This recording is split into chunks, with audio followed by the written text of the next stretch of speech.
The Federation promises safety. It promises abundance.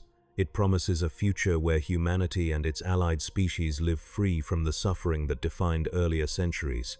For civilians, this promise is central to the entire project. Starfleet explores, Starfleet defends, Starfleet negotiates. And civilians, insulated behind treaty lines and protected by fleets that patrol the border, live lives defined by leisure, art, and intellectual pursuit. That is the official story. That is the promise the Federation makes every time it extends its territory, every time it negotiates a treaty, every time it establishes a new colony on the frontier. But the promise and the pattern do not match. Civilians in the Federation do not live insulated lives. They live exposed ones. They absorb threats that Starfleet's strategic doctrine creates but cannot contain.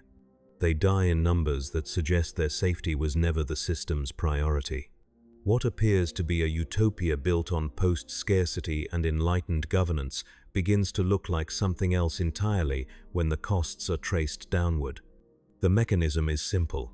Starfleet's exploratory mandate, its territorial expansion, and its ideological commitment to non-militarization create a structural gap between the risks the Federation generates and the protections it deploys.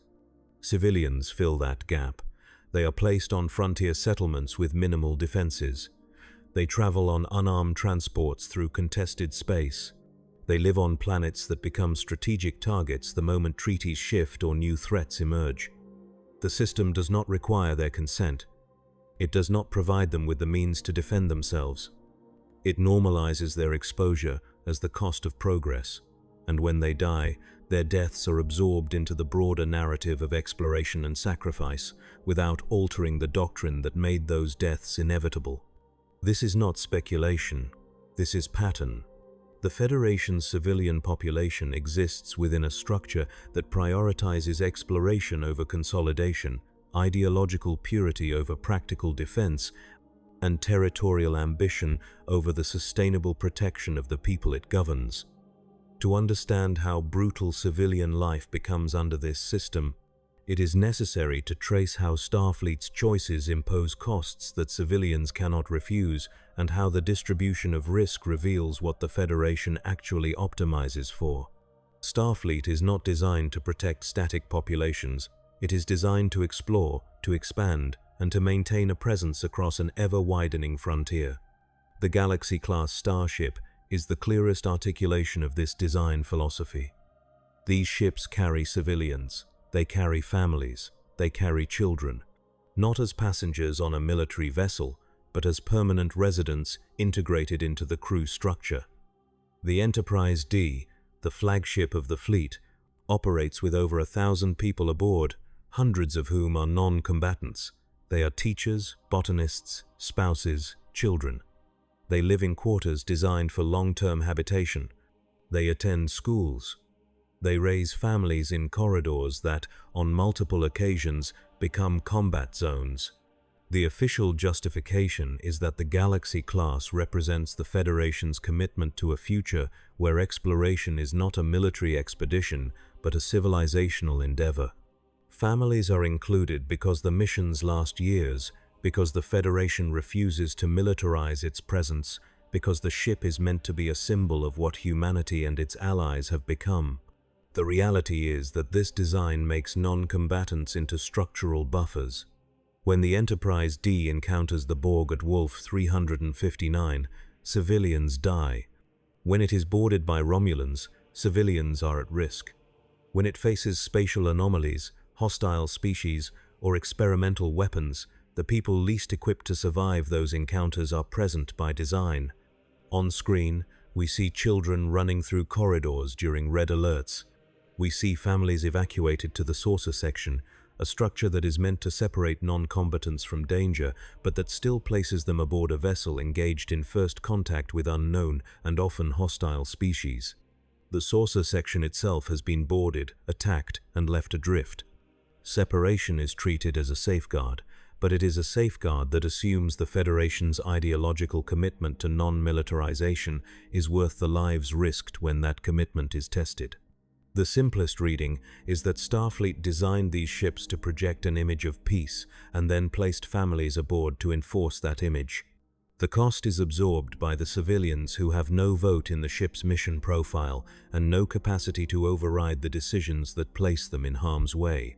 When the Enterprise D is destroyed at Veridian 3, the civilians aboard are lost not because they chose to be in a combat zone, but because Starfleet's doctrine made their presence on a frontline exploration vessel normal.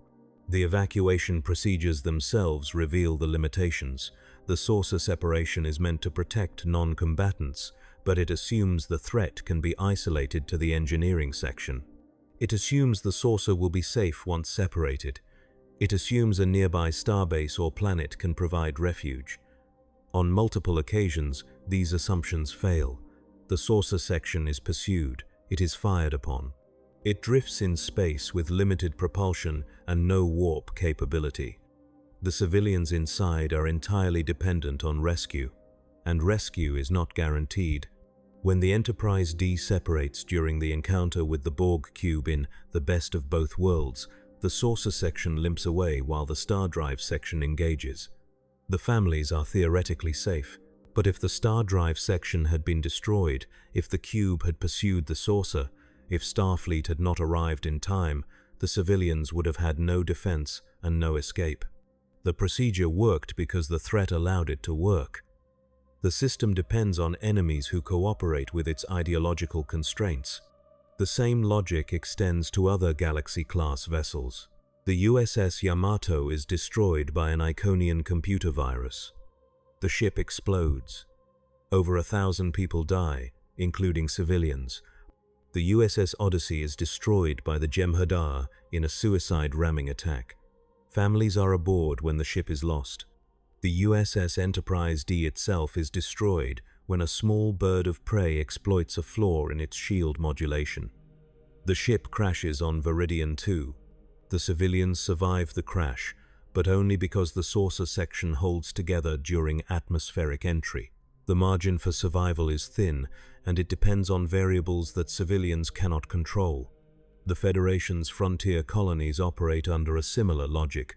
These settlements are established in regions where Federation authority is thin, where neighboring powers contest territorial claims, where resources are valuable enough to justify expansion, but not valuable enough to justify the deployment of permanent defensive infrastructure. The colonies are sold as opportunities. They are framed as the leading edge of a growing civilization, but the pattern reveals something else. Colonists are placed on planets near Cardassian space, near the Romulan neutral zone, near Klingon borders, near the frontier where Starfleet's exploratory mandate pushes the boundary outward faster than its defensive capacity can follow. These colonies are not fortified. They do not have orbital defense platforms. They do not have standing militias equipped with weapons capable of repelling an organized assault. They have civilian governments, agricultural infrastructure, and, if they are lucky, a single Starfleet outpost within a few light years. When hostilities begin, they are often the first targets. When treaties are signed, they are often the concessions. The Cardassian border colonies are the clearest example. For decades, the Federation and the Cardassian Union fight a series of border conflicts. These are not full-scale wars, but they are sustained, brutal engagements where territory changes hands repeatedly. Colonies on both sides are attacked, occupied, and sometimes destroyed. When the Federation-Cardassian Treaty is signed, the border is redrawn. Colonies that were established under Federation authority are suddenly on the Cardassian side of the line. The colonists are given a choice: accept Cardassian governance or abandon their homes and relocate to Federation space. On screen, we see the aftermath. We see colonists who refuse to leave forming the Maquis, a resistance movement that rejects both the treaty and the governments that signed it. The Federation's response is to treat the Maquis as criminals. Starfleet is ordered to suppress them. The colonists who were placed on those worlds by Federation policy, who were told their settlements were part of the Federation's future, are abandoned the moment that future becomes inconvenient. The treaty is preserved. The strategic relationship with Cardassia is maintained, and the civilians who absorbed the cost of that relationship are reclassified as obstacles. The mechanism is clear. The Federation expands its territory to claim resources, establish strategic depth, and project influence. It does so faster than it can defend the populations it places in those territories. When the expansion creates conflict, civilians are the variable that gets adjusted. They are relocated, they are abandoned, they are killed. The system does not require their agreement because the system was never designed to prioritize their survival over its strategic objectives. The process of colony establishment itself is revealing. The Federation identifies a planet suitable for colonization. Surveys are conducted, resources are assessed. The decision to colonize is made by the Federation Council, often with input from Starfleet regarding strategic value. Civilians are recruited. They are told the colony will be supported, that Starfleet will patrol the region, that they are building a new world within the safety of Federation space. What they are not told is that their colony may be established in a region where the Federation's claim is contested, where neighboring powers view the settlement as provocation, where the infrastructure to defend them will not be built until years after they arrive, if it is built at all. The colony on Setlik 3 is attacked by Cardassians during the border conflicts. The Cardassians claim the attack was justified because they believed Starfleet was preparing a strike from the colony. The Federation denies this. The colonists, caught between the two powers, are massacred. Over 100 civilians are killed. The survivors, including Miles O'Brien, carry the trauma of that attack for years. Starfleet learns tactical lessons from Setlik 3. It does not alter the policy that placed undefended civilians in a contested border region. The colony on Volan 3 is ceded to the Cardassians under the treaty. The colonists are ordered to evacuate. Some comply, others refuse and join the Maquis. The Federation does not negotiate exceptions. It does not fortify the colony and declare it will remain Federation territory.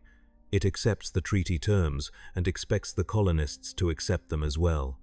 When they resist, Starfleet hunts them. The colony on Dorvan V, inhabited by indigenous descendants of Earth's Native Americans, faces the same ultimatum.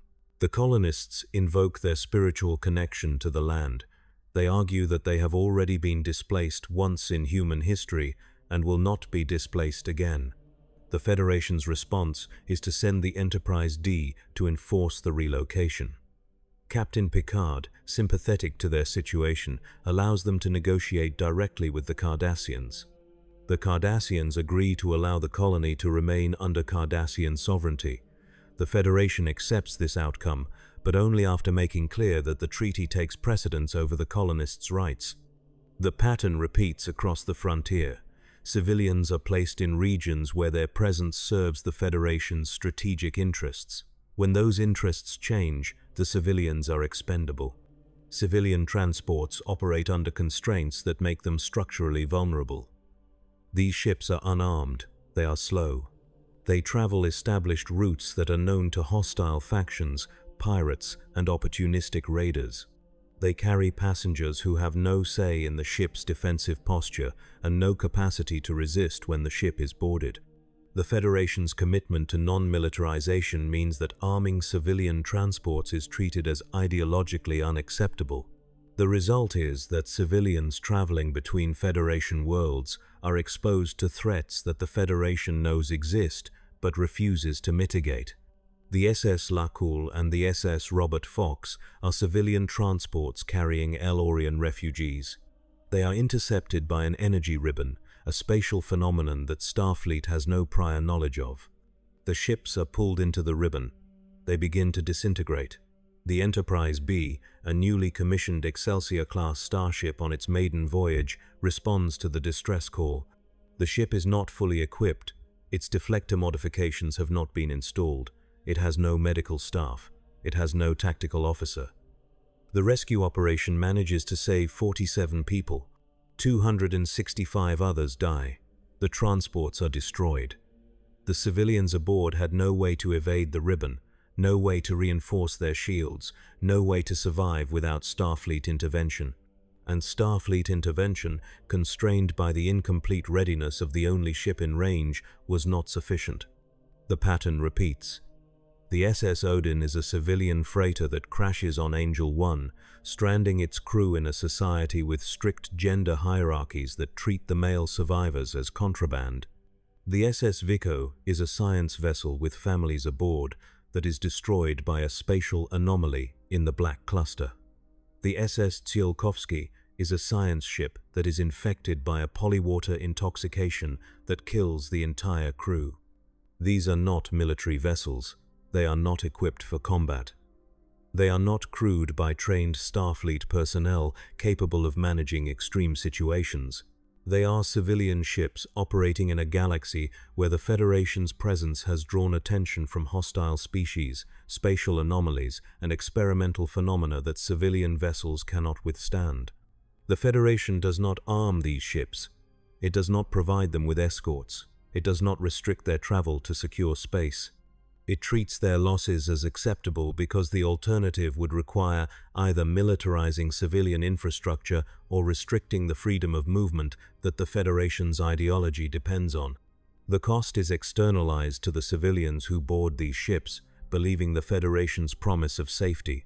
The SS Lalo is a Federation freighter that disappears near Zeta Alpha 2. The ship sends a distress call reporting an unknown attacker before all contact is lost. The Enterprise D investigates and discovers the ship was destroyed by the Borg. The entire crew is dead or assimilated. The freighter had no weapons, no shields capable of resisting Borg technology, no tactical training that would have allowed them to evade or survive the encounter. The ship was simply traveling a trade route within Federation space. The Borg found it. The Borg destroyed it.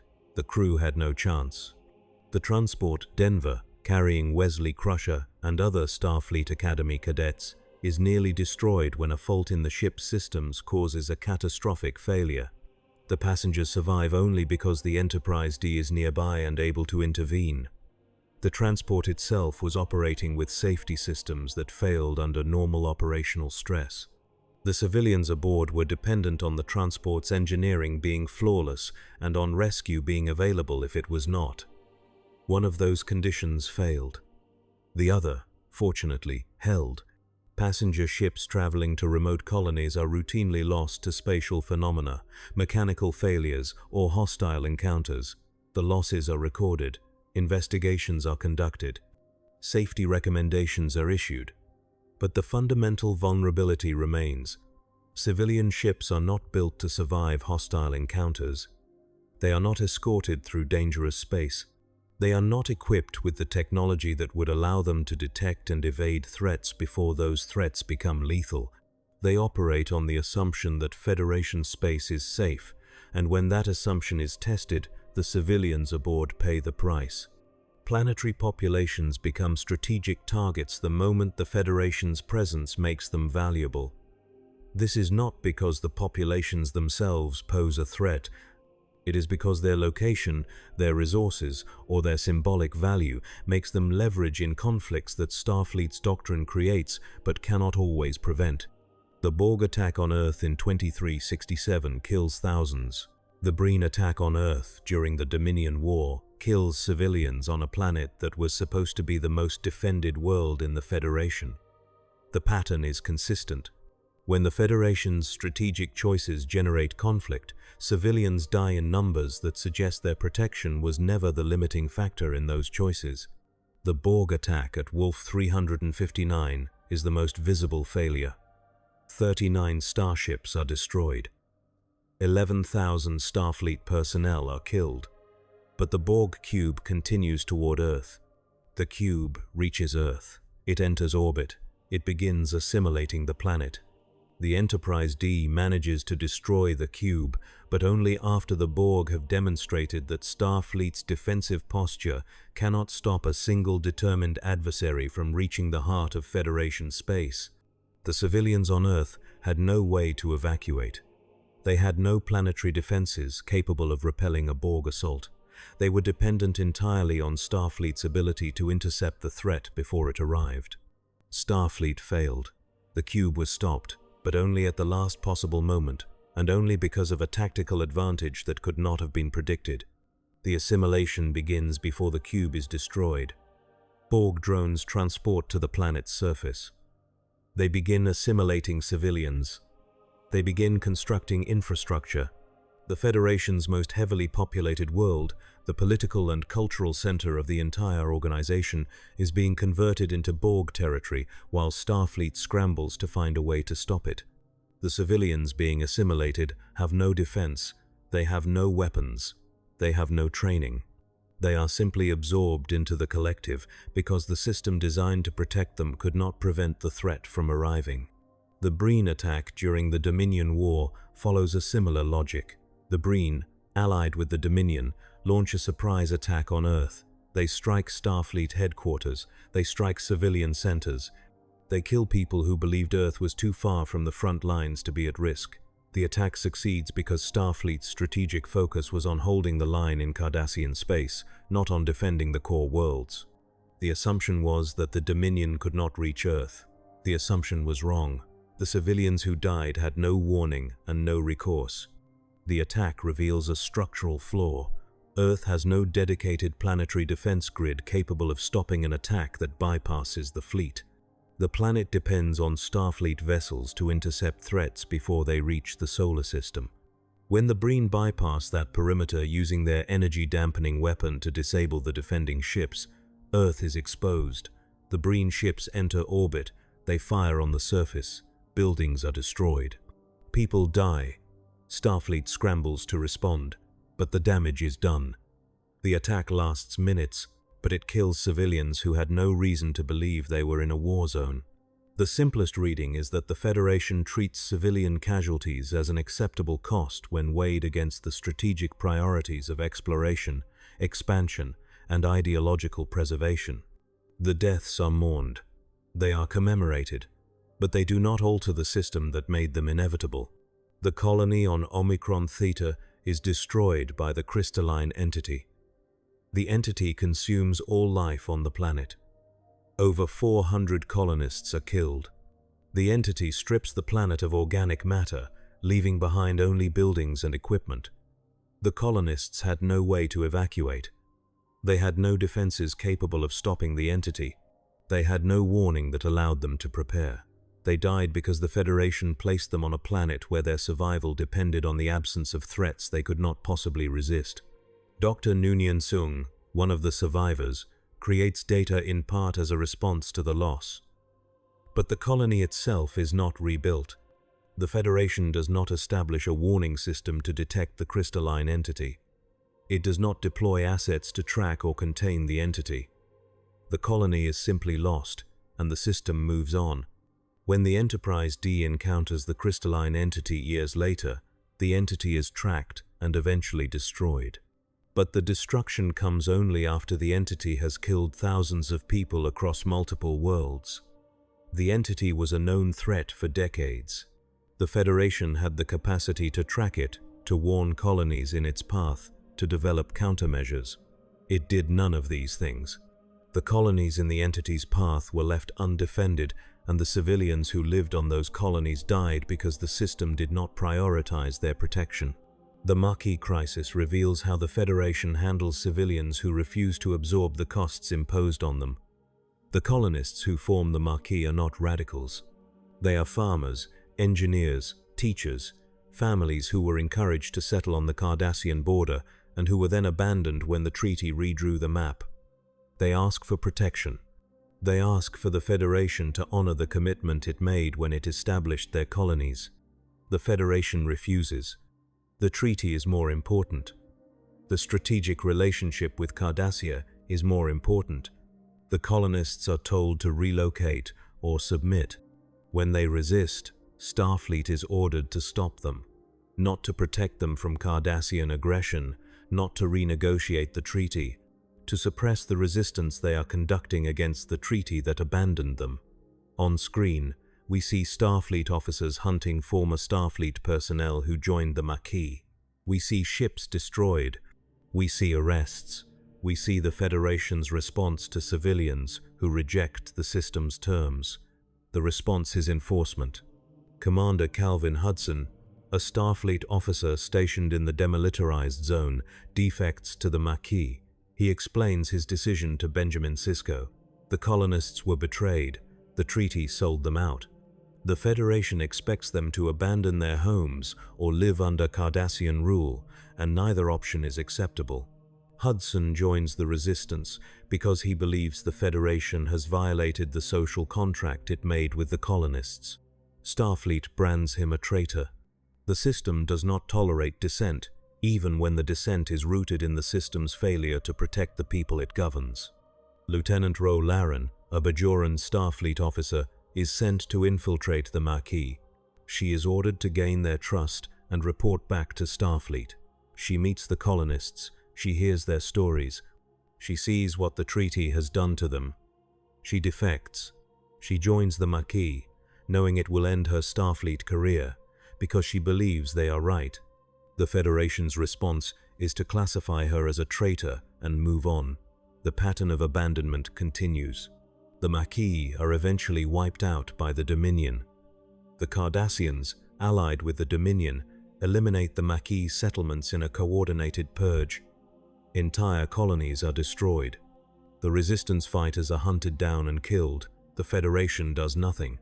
The colonists who were placed on those worlds by Federation policy, who were abandoned by Federation treaty, and who were criminalized by Federation law, are exterminated. The system absorbs the loss without altering the doctrine that created it. The survivors of the Maquis, those who were not on the colonies when the purge occurred, are left scattered. Some are imprisoned. Some go into hiding. Some, like Bielana Torres and Chakotay, end up on Voyager, stranded in the Delta Quadrant. Their fight against the treaty that betrayed them becomes irrelevant, erased by distance and circumstance. The Federation's final answer to the Maquis crisis is that the problem solved itself through extermination. The distribution of risk in the Federation is not accidental, it is structural. Starfleet's mandate is exploration, not defense. Its ships are designed for long-range missions, not static patrol. Its personnel are trained for first contact, scientific research, and diplomatic negotiation, not sustained garrison duty. This creates a gap. The gap is filled by civilians who are placed on the frontier, who travel through contested space, who live on planets that become targets because the Federation's presence makes them strategically relevant. The replicator economy is often cited as evidence of the Federation's post-scarcity utopia. Matter synthesis eliminates hunger, energy is abundant, basic needs are met. But post-scarcity does not eliminate risk. It does not eliminate the strategic competition for territory, resources, and influence that defines interstellar politics. It does not eliminate the threats posed by species who do not share the Federation's values or who view its expansion as a challenge to their own security. The replicator solves material scarcity. It does not solve the problem of civilians living in a galaxy where their government's choices create dangers they cannot escape. The replicator also creates a specific kind of vulnerability. Because material needs are met without labor, because food and basic goods are available on demand, the Federation's economy does not require the kind of supply chains that other civilizations depend on. This is presented as a strength. It eliminates the logistical constraints that define pre-replicator societies. But it also means that civilians have no practical reason to develop self-sufficiency in ways that would allow them to survive if the replicator network fails.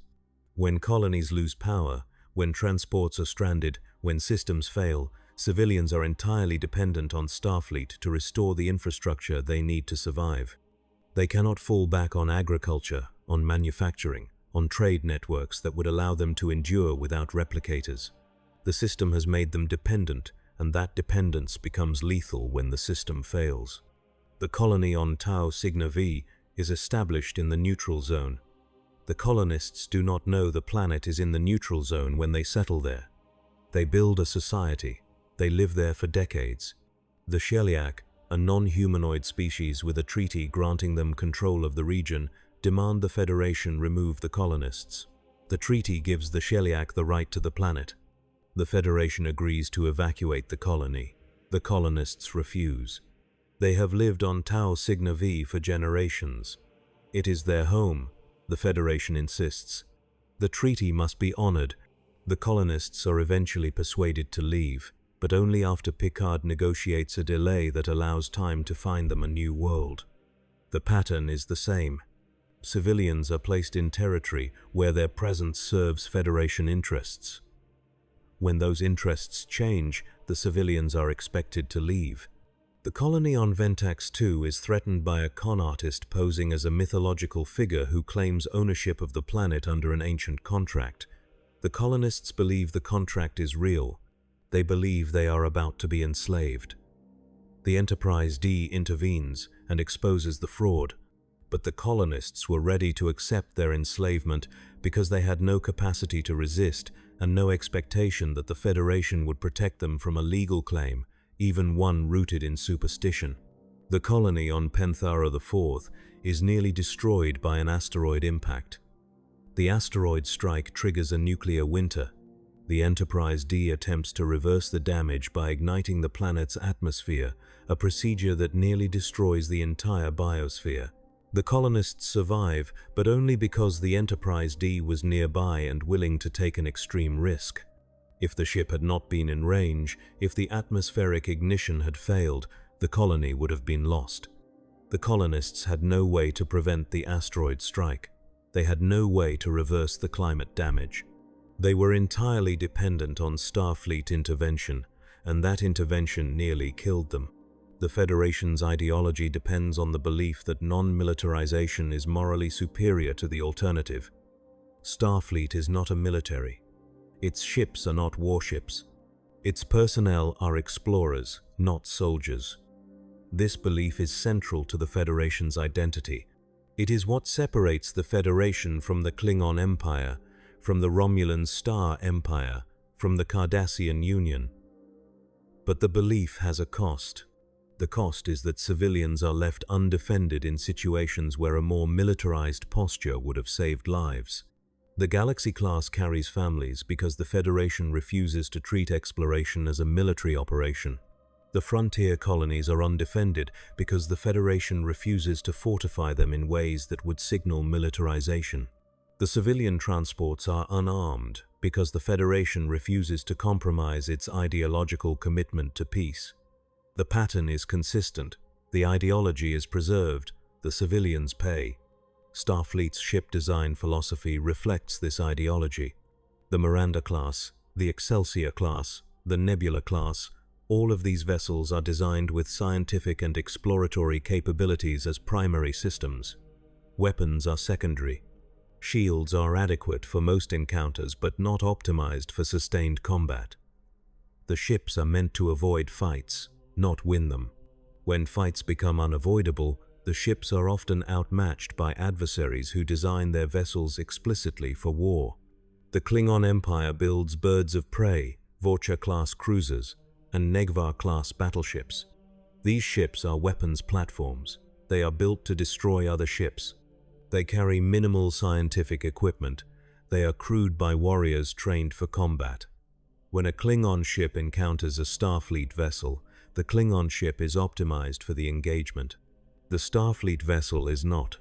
The Romulan Star Empire builds warbirds. These ships are massive, heavily armed, and equipped with cloaking devices that allow them to strike without warning. They are designed to project power and to survive encounters with numerically superior forces. When a Romulan warbird decloaks near a Federation outpost, the outpost has seconds to respond. Civilian stations have no response at all. The Cardassian Union builds Galor-class and Keldon-class warships. These ships are designed for occupation, for patrol, for the suppression of resistance. They are brutal, efficient, and optimized for the kind of sustained low-intensity conflict that defines the Cardassian border wars. When Cardassian ships attack a Maquis settlement, the settlement has no defense. When Cardassian ships enforce the demilitarized zone, Federation colonies in the zone are helpless. The Federation builds ships designed to explore, and when those ships encounter species who build ships designed to kill, The Federation's ideological commitment to non-militarization becomes a structural weakness that civilians absorb. Borg incursions provide the clearest test of the system. The Borg are not interested in negotiation. They are not deterred by the Federation's values. They assimilate entire civilizations. They adapt to every defense Starfleet deploys. They do not stop. The Federation's response to the Borg reveals how the system handles threats that cannot be managed through diplomacy or deterrence. After Wolf 359, Starfleet begins developing dedicated warships. The Defiant class is explicitly designed for combat. It is small, heavily armed, and stripped of the scientific and diplomatic facilities that define most Starfleet vessels. It is a warship, but it is also an anomaly. The Defiant class is not mass-produced. It is not deployed to defend frontier colonies or escort civilian transports. It is assigned to Deep Space Nine, a station on the edge of Federation space, and later used in the Dominion War. The Federation builds a warship, but it does not alter the doctrine that left civilians exposed in the first place. The Defiant class is effective. The USS Defiant survives engagements that would destroy larger, less specialized vessels. It fights the Jem'Hadar. It fights the Breen. It operates in combat zones where exploration vessels cannot survive. But it is one ship class, produced in limited numbers, deployed only when the threat becomes undeniable. The rest of the fleet remains optimized for exploration. The colonies remain undefended. The transports remain unarmed. The ideology is preserved. The Sovereign class, introduced after the Borg crisis, represents a shift toward more combat-capable designs. The USS Enterprise E is faster, more maneuverable, and better armed than the Enterprise D. It is built with the Borg threat in mind, but it is still an exploration vessel. It still carries scientific labs. It still operates under the same mandate that defines Starfleet's mission. The shift is incremental, not structural. The system adapts at the margins while preserving the core doctrine that creates the vulnerability. The Borg attack Earth twice. The first attack is stopped at the last moment. The second attack, in 2373, involves time travel and an attempt to prevent humanity's first contact with the Vulcans. The Enterprise E stops the Borg sphere after it emerges from the destroyed cube. The civilians on Earth are saved again, but the pattern remains. Earth's defense depends on Starfleet's ability to intercept threats before they reach the planet. When that fails, civilians have no recourse. The Borg do not negotiate, they do not retreat, they do not respond to displays of strength or appeals to morality, they simply assimilate. Every encounter with the Borg is existential. Every encounter tests the Federation's capacity to protect its civilians, and every encounter reveals that the capacity is limited, that the defenses are thin, that survival depends on luck and on the actions of individual crews making decisions that cannot be planned or predicted. The simplest reading is that the Federation's commitment to non-militarization creates a structural vulnerability that Starfleet's doctrine cannot eliminate. The Borg exploit that vulnerability. The Dominion exploits it. The Breen exploit it. And every time the vulnerability is tested, civilians die while the ideology that created the vulnerability is preserved. Civilian agency is almost entirely absent from the system. Colonists do not vote on whether their settlements will be fortified. Passengers on civilian transports do not decide whether their ships will be armed. Families aboard Galaxy-class starships do not choose the mission profiles that place them in combat zones. Planetary populations do not set the strategic priorities that make their worlds targets. The Federation's governance structure is democratic at the planetary level, but the decisions that impose existential risk on civilians are made by Starfleet Command and the Federation Council, institutions that optimize for exploration, expansion, and ideological consistency, not for the safety of individual populations. The treaty process illustrates this most clearly. The Federation-Cardassian Treaty is negotiated by diplomats and Starfleet officers. The colonists, whose lives are altered by the treaty, are not part of the negotiation. They are informed of the result. They are given limited options. They are expected to comply. When they resist, the Federation treats their resistance as a threat to the treaty, not as evidence that the treaty imposed unacceptable costs. The pattern is the same across multiple conflicts. The Khitomer Accords with the Klingon Empire, the Treaty of Algeron with the Romulans, the various agreements that define the Romulan neutral zone. All of these treaties are negotiated by institutions that prioritize strategic stability over the interests of civilian populations affected by the terms. Civilians are the variable that gets adjusted when treaties require concessions. Their consent is not required because the system does not treat their consent as a limiting factor. The colonists on Garon II are relocated to make room for a Romulan outpost as part of a negotiated settlement. They are given 6 months to evacuate. They have lived on Garon II for over a decade. The Federation offers them transportation to a new world and compensation for the property they are abandoning.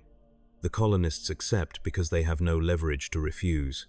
The treaty is signed, the outpost is established, the civilians are moved, the system continues. The Federation's post-scarcity economy eliminates material deprivation, but it does not eliminate the hierarchy of risk. Starfleet officers choose to serve. They volunteer for assignments that place them in danger. They are trained, armed, and supported by the institution they serve. Civilians do not have that choice. They are placed in danger by decisions they do not make, in situations they cannot control, without the training or resources that would allow them to survive when the system fails. On screen, we see this repeatedly. The colonists on Dorvan V are told to relocate because the planet is now in Cardassian space. They refuse. They are indigenous people who have established a spiritual connection to the land. The Federation's response is to send Starfleet to enforce the treaty. The colonists negotiate directly with the Cardassians and reach an agreement that allows them to stay under Cardassian governance. The Federation accepts this outcome, but only after making it clear that the treaty takes precedence over the colonists' attachment to their home. The civilians on Turkana IV are abandoned entirely. The colony descends into chaos. Rival factions war for control. The Federation withdraws. No aid is sent. No intervention is attempted. The colony becomes a failed state, and the Federation treats it as a cautionary tale rather than a failure of the system that established the colony in the first place. The civilians on Tasha Yar's homeworld live in a society where rape gangs control entire sectors, and survival depends on avoiding the attention of armed factions. Yar escapes. She joins Starfleet. She becomes a security officer aboard the Enterprise D, but the colony she came from remains. The people who could not escape remain. The Federation does not return. The system that placed civilians on that world and then withdrew when the situation became untenable does not acknowledge responsibility. Turkana IV's is not unique. The Federation establishes colonies and then abandons them when maintaining a presence becomes difficult. The colonies that survive do so on their own. The colonies that fail are written off. The civilians who die in the failures are not counted in any ledger that would force the system to reconsider the policy of rapid expansion without sustained support. The Federation does not track civilian casualties in a way that makes the total cost visible. Starfleet maintains records of personnel losses. Ships destroyed, crew killed, officers missing in action. These numbers are reported and commemorated, but civilian deaths are diffuse. They occur on colonies, on transports, on planets, in situations where the cause of death is often recorded as a local incident rather than a systemic failure. The deaths are real, but they are not aggregated in a way that would force the system to confront the scale of what it is imposing. When the Enterprise D encounters the survivors of the Husnock attack on Delta Rana IV, they find 2 people alive on a planet where 50,000 colonists once lived. The Husnock destroyed the colony in retaliation for an attack that never actually occurred, an attack fabricated by a Dowd who then destroyed the entire Husnock species in grief and rage. The 50,000 dead were civilians. They had no weapons. They had no defenses. They died because the Federation placed them on a planet where their survival depended on the absence of hostile contact. When hostile contact occurred, they were annihilated. Starfleet does not alter its colony policy after Delta Rana 4. The lessons learned are tactical, not structural. The system absorbs the loss and continues. The civilians who die are mourned individually, but not collectively. There is no memorial to the civilians lost on the Cardassian border. There is no monument to the passengers killed when transports are destroyed. There is no accounting of how many people have died because the Federation placed them in harm's way and then failed to protect them. The deaths are absorbed into the background noise of a civilization that spans hundreds of worlds and billions of people. The individuals matter to their families, to their communities, but not to the system that created the conditions for their deaths. The Dominion War changes nothing. The war kills billions. Entire species are enslaved, planets are occupied, civilian populations are exterminated in the fighting between the Dominion and the Federation alliance. When the war ends, the Federation rebuilds, treaties are signed, territory is reclaimed, but the doctrine that left civilians exposed before the war remains intact afterward. The replicators still produce food, the ships still carry families, the frontier colonies are still established in contested regions. The system continues because the system was never designed to change in response to civilian casualties. During the Dominion War, entire planets are bombed. Cardassia Prime is devastated in the final days of the conflict. The Dominion, realizing the Cardassians have turned against them, orders the systematic extermination of the Cardassian population. Over 800 million civilians are killed in a matter of hours. The bombardment is comprehensive. Cities are leveled, infrastructure is destroyed, the Cardassian species is nearly wiped out. The Federation and its allies stop the bombardment by destroying the Dominion fleet and forcing the Founders to surrender, but the 800 million are already dead. The scale is almost incomprehensible. 800 million people, not soldiers, not combatants, civilians. Killed because the Dominion decided they were no longer useful. The Federation witnesses this. Starfleet personnel see the aftermath. The alliance that fought the Dominion includes Cardassian survivors who lost their entire families in the Purge. And when the war ends, the Federation returns to the same policies that left its own civilians exposed throughout the conflict. The mechanism underlying all of this is simple. The Federation's exploratory mandate creates risk faster than its defensive capacity can mitigate that risk. Civilians are placed in the gap. They absorb the costs. They die when the gap becomes lethal. And the system normalizes their exposure because altering the system would require either abandoning the exploratory mandate or militarizing in ways that conflict with the Federation's ideological identity. Starfleet is not ignorant of the costs. Officers see them. Captains argue against them. Picard objects to the presence of families aboard the Enterprise D after multiple incidents place non-combatants at risk. Sisko sees the consequences of the Maquis crisis and understands what the treaty did to the colonists. Janeway encounters species that were destroyed by the same exploratory impulses that define Starfleet's mission. The awareness is there.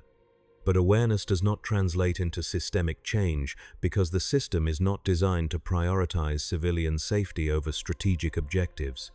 The closest the Federation comes to acknowledging the problem is in moments of individual resistance. Officers resign. They join the Maquis. They refuse orders that would place civilians at greater risk. But individual resistance does not alter the system. It becomes another data point in the pattern of costs that the system externalizes downward.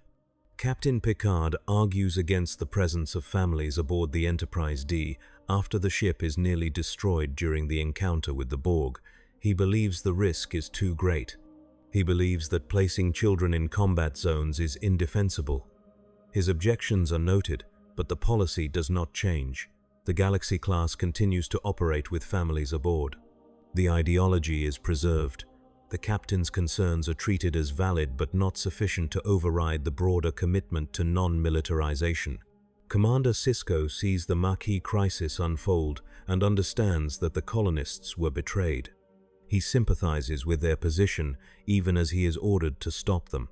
He carries out his orders, but he does so with the knowledge that the Federation failed the people he is now hunting. His awareness does not change the outcome. The Maquis are destroyed. The colonists are killed. The system continues. Captain Janeway, stranded in the Delta Quadrant, encounters species that were assimilated by the Borg, species that were destroyed by spatial anomalies, species that were exterminated by conflicts they did not start. She sees the same patterns that define the Alpha Quadrant repeated across the galaxy. She makes decisions to protect her crew, to avoid repeating the mistakes that left other species vulnerable. But Voyager is one ship. The decisions Janeway makes do not alter Starfleet's doctrine. They do not change the policies that govern how the Federation treats its civilians. They are local adaptations to a system that remains unchanged. The Borg threat should have forced a reckoning. After Wolf 359, the Federation knows it is facing an adversary that cannot be deterred, that cannot be negotiated with, and that will eventually return. The response is to build a handful of warships, to research weapons, to improve tactical readiness. But the core doctrine remains. Families remain aboard exploration vessels. Colonies remain undefended on the frontier. Civilian transports remain unarmed. The ideology is preserved at the cost of the people it claims to protect. When the Borg cube is destroyed at Earth in 2373, the victory is celebrated. The Federation survives. But the victory depended on time travel, on the intervention of the Enterprise E, on tactical decisions that could not have been planned or predicted. The civilians on Earth were saved by chance and by the actions of a single crew. The system itself offered no protection, and when the crisis ended, the system did not change. The second Borg attack includes a temporal component. The Borg travel back in time to prevent first contact between humans and Vulcans. If they succeed, the Federation will never exist. The Enterprise E follows the Borg sphere into the past and stops the assimilation of the Phoenix, the ship that makes first contact possible. The entire timeline is preserved because of the actions of one crew in one ship. The civilians of the Federation, across all of its member worlds, owe their existence to a series of decisions that could easily have gone differently. The system did not protect them, a single ship did. The Dominion War provides another test. The war is existential. The Dominion's goal is to conquer the Alpha Quadrant. The Federation alliance fights for survival. Billions die. And when the war ends, the Federation returns to the doctrine that existed before the war. The exploratory mandate resumes. The frontier expands. Civilians are placed on new colonies in regions that will, inevitably, become contested again. The war demonstrates that the Federation can mobilize when the threat is undeniable. Starfleet builds new ships. It develops new weapons. It forms alliances with former enemies. It fights a sustained campaign across multiple sectors, but the mobilization is temporary. When the war ends, the fleet demobilizes. The warships are decommissioned or reassigned. The doctrine reverts. The system that failed to protect civilians before the war is restored after the war. The pattern does not break because the pattern is the system. The Federation's promise to its civilians is safety, abundance, and the freedom to live without the fear that defined earlier centuries. The reality is that civilians in the Federation live exposed to threats that their government creates, in situations where their survival depends on systems that prioritize ideology over protection, and under a doctrine that treats their deaths as an acceptable cost of progress. The promise and the pattern do not align. The gap between them is where civilians die. What the Federation has built is not a utopia. It is a system that externalizes danger downward, that places civilians in harm's way to preserve strategic flexibility and ideological purity, and that normalizes their exposure as the cost of maintaining a presence in a hostile galaxy. The system does not require malice. It requires only the belief that exploration, expansion, and non-militarization are worth the lives lost when those commitments are tested. Civilians do not vote on that belief. They do not consent to the risks it creates. They absorb them because the system was built to ensure they would. The replicators produce food, the ships carry families, the colonies grow, and the civilians who make the Federation possible die in numbers that suggest they were never the system's priority. The life of a Federation civilian is brutal not because the Federation intends it to be, but because the structure of the Federation makes it inevitable. The doctrine creates the risk, the ideology prevents the protection, and the civilians, without agency and without recourse, pay the cost that keeps the system running.